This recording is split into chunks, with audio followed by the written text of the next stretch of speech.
Hello friends, কেমন আছেন আপনারা? আশা করি আপনারা ভালোই আছেন।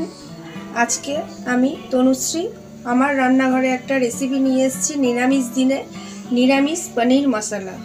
আসুন দেখি নিরামিষটা তৈরি করতে আমার কী কী লাগছে। প্রথমেই আমি কেটে রেখেছি দেখুন পনির ছোট ছোট করে। মশলার থালিতে আছে চিনি, কাজু বাদাম আগে থেকে পেস্ট করে রেখেছি, আদা, কাঁচা লঙ্কা, ধনের গুঁড়ো। বাটিতে আছে গরম মশলা, এলাচ, লবঙ্গ, দারচিনি, গোলমরিচ, সাথে একটা জয়িত্রী, নুন।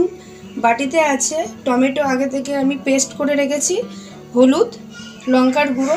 ফোড়ন দেওয়ার জন্য আছে আমার প্লেটে শুকনো লঙ্কা, তেজপাতা, মৌরি আর সাদা জিরে।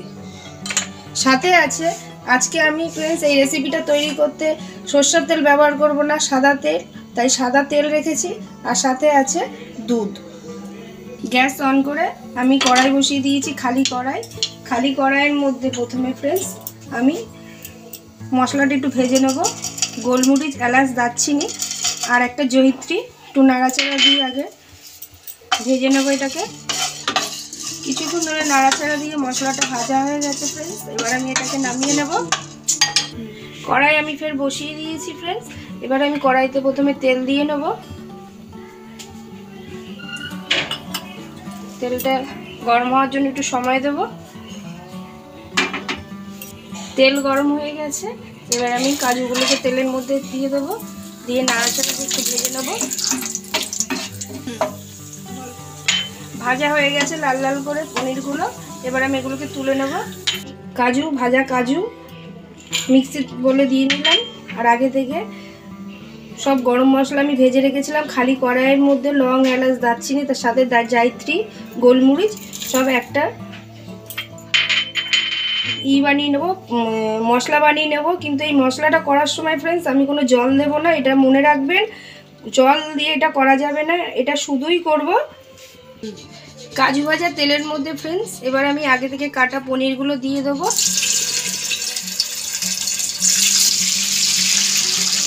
পনিরগুলো হালকা নাড়াচাড়া দিয়ে ভেজে নেবো, খুব একটা লাল লাল করে ভাজবো না ফ্রেন্ডস। দেখুন আমার হালকা করে পনিরগুলো ভাজা হয়ে গেছে। পনির কোনো সময় বেশি লাল করে ভাজতে নেই, তাহলে শক্ত হয়ে যায়। এবার পনিরগুলোকে আমি নামিয়ে নেব ফ্রেন্ডস। এই ভাজা পনিরের মধ্যে আমি আগে থেকে একটা বাটিতে করে উষ্ণ গরম জল করে রেখেছিলাম। এবার জলটা দিয়ে দেবো, কিছুক্ষণের জন্য জলের মধ্যে ভিজিয়ে রাখবো, তাহলে পনিরগুলো খুব নরম থাকবে।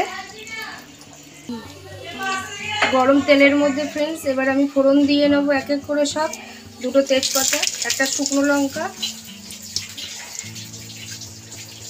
গোটা সাদা জিরে আর মৌরি দিয়ে ফোড়নটা একটু নাড়াচাড়া দিয়ে নিয়ে ভেজে নেবো ফ্রেন্ডস। নাড়াচাড়া দিয়ে ফ্রেন্ডস সব মশলাটা ভাজা হয়ে গেছে। আগে থেকে আমি পেস্ট করে রেখেছিলাম টমেটো, ওটাকে দিয়ে দেবো। টমেটোর পেস্টটা দিয়ে এর উপরে আমি 1 চামচ নুন দিয়ে দেবো। ফ্রেন্ডস এই রেসিপিটা তৈরি করার সময় টমেটোটা একটু বেশি পরিমাণে লাগবে। আমি এখানে 2টো টমেটো মিক্সিতে পেস্ট করে নিয়েছিলাম।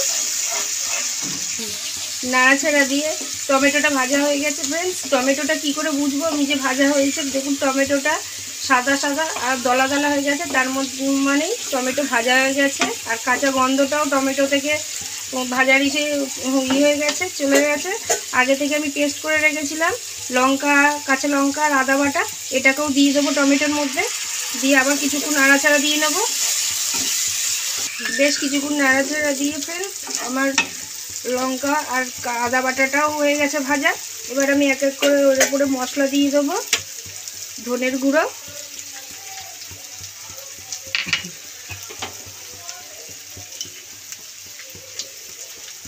হলুদের গুঁড়ো,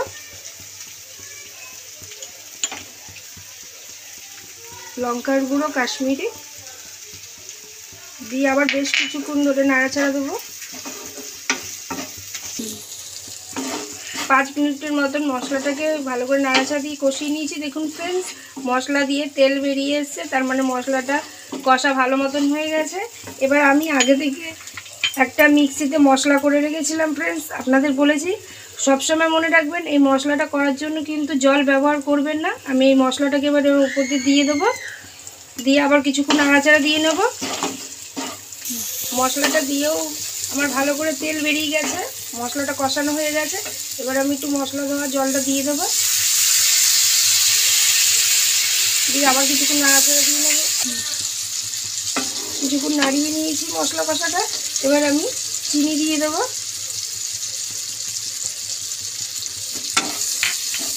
চিনিটা দিলে কি ফ্রেন্ডস, আমি অনেকটা টমেটো দিয়ে, যেহেতু এই রান্নাটা টমেটোটাই বেশি লাগছে গ্রেভিটা তৈরি করতে, টমেটোটার ব্যালেন্স যেহেতু টক, টমেটোর ব্যালেন্স আসার জন্য ওই জন্যই আমি একটু চিনি দিয়ে নিয়েছি। জল দিয়ে মশলাটা ভালো করে কষানো হয়ে গেছে। এবার দুধটা দিয়ে দেবো, দুধটা দিয়ে কিছুক্ষণ নাড়াচাড়া দিয়ে নেব। দেখুন ফ্রেন্ডস, আমার একটা গ্রেভি তৈরি হয়ে গেছে সুন্দর পনিরের জন্য। এবার আমি আগে থেকে ভেজে রেখেছিলাম, হালকা করে গরম জলে ভিজিয়েও রেখেছিলাম, আপনাদের দেখিয়েছি। এবার পনিরগুলো দিয়ে দেবো আস্তে আস্তে করে,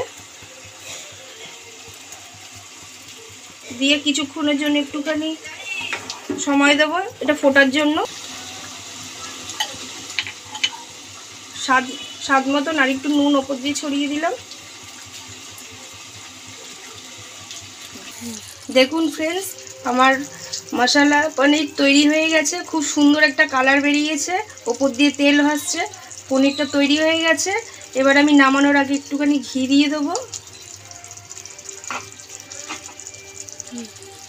ঘি দিয়ে দিয়েছি, এবার একটুখানি ধনেপাতা ছড়িয়ে দেবো। ফ্রেন্ডস, এই রেসিপিটা একবার বাড়িতে করে দেখতে পারেন, গ্যারান্টি সহকারে বলতে পারি রেসিপিটা একবার করলে আপনাদের বারবার করতে ইচ্ছা করবে। রেসিপিটা রুটির সাথে কিংবা ভাতের সাথে সব কিছুর সাথেই ভালো লাগবে। যদি ভালো লেগে থাকে তাহলে প্লিজ ভালোবেসে আমাকে লাইক, শেয়ার, সাবস্ক্রাইব করে দেবেন। Thank you.